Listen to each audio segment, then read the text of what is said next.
l'importance de la condition féminine a toujours été quelque chose de très important depuis l'Égypte pharaonique. On reconnaît les femmes qui ont régné en Égypte pharaonique, Hatshepsut, Cléopâtre, et depuis plusieurs années, en fait depuis sa création, l'Université d'Alexandrie a donné une importance particulière à la condition féminine.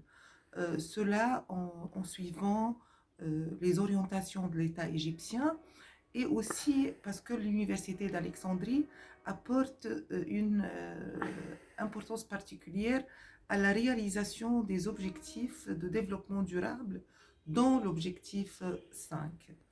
Euh, et au fait, les réalisations de l'université sont nombreuses dans ce domaine-là.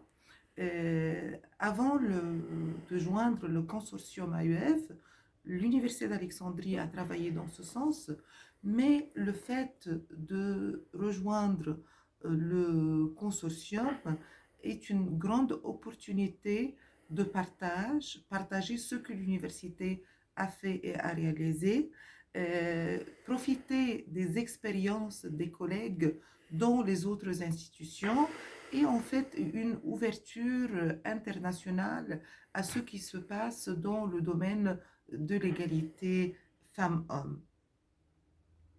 Si je pense compter les réalisations de l'Université d'Alexandrie dans ce sens, je citerai par exemple la création d'un bureau d'égalité des chances qui était un livrable important d'un projet allemand, égyptien, financé par le DAAD.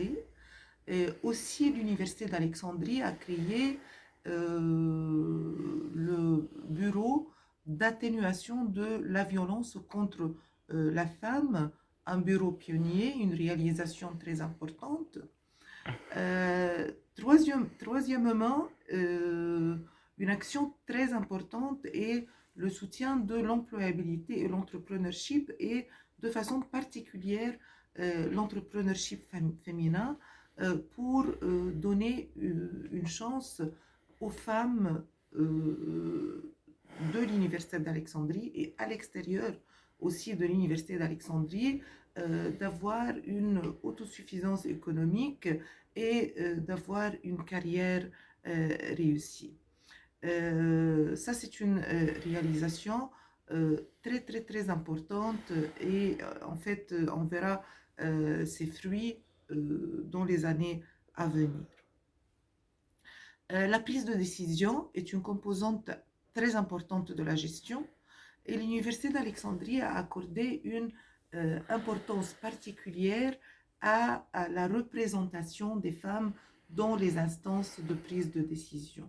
Si je cite par exemple le conseil de l'université qui compte plusieurs femmes doyennes, celles-là, elles font partie de la prise de décision et ce n'est pas la seule instance de prise de décision parce que dans plusieurs comités, on pense à avoir cette parité dans la prise de décision, c'est-à-dire une représentation des femmes égale à la représentation des hommes.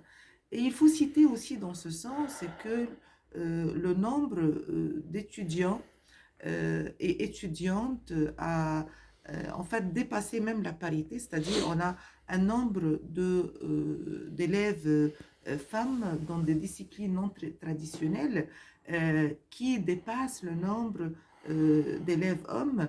Et ce, par exemple, je peux citer des disciplines non traditionnelles où la représentation féminine est très grande, telles que la médecine et l'informatique.